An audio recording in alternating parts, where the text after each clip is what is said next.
A few days ago I received an email asking me, when is it okay to put a spin on a resume to make it look good? I assumed that with the huge competition for jobs, I was being asked how far he could stretch the truth to get the job he wanted. So what did I say?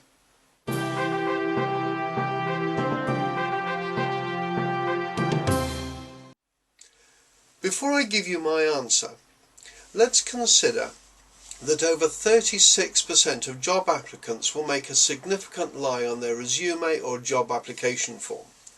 This includes some very senior people. For instance, David Edmondson, the chief executive of Radio Shack, who stated on his resume that he had a psychology degree from a college in California. Not only did he not have the degree, he hadn't even attended the college he said he had. Then there's Kenneth Losher, the CEO of Veritas Software. He claimed he had an MBA from Stanford University, when he didn't. And Scott Thompson, the CEO of Yahoo, who claimed he had a degree that he didn't. So if over 1 in 3 candidates lie on their resumes or on the job application form, what do they lie about? Qualification is very common. Employment statistics, employment details and history, their salary and bonus, their job responsibilities, the authority that they had in the job, and even their age. Then there's the stuff people don't mention because it might harm their job prospects, such as being fired and gaps in employment.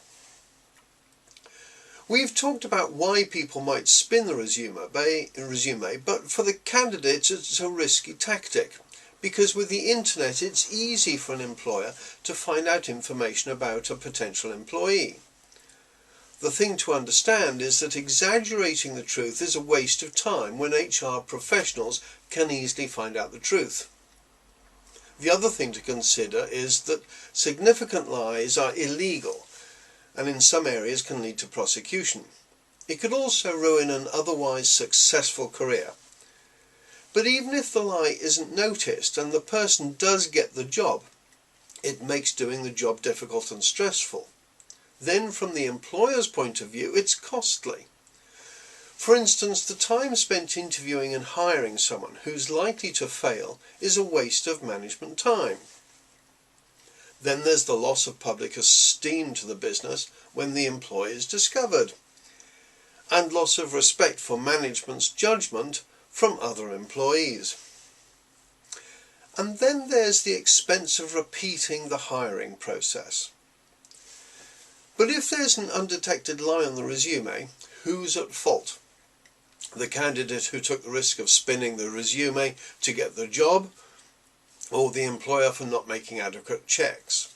Actually, I blame both sides, the candidate as well as the employer. It may not be popular, but the reason why it's so common that interviewers and their companies don't check up on the information on resumes and job application forms is the cause of the problem.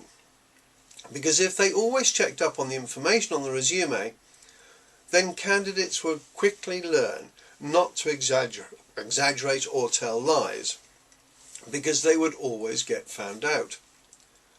But the problem is that they don't. And it's the fact of this omission in the recruitment process that might encourage candidates to take the risk of telling the lie, because they've got nothing to lose. So my answer to the person who sent me the email was, don't lie, then you won't have to worry about being found out and publicly exposed. Have a great day.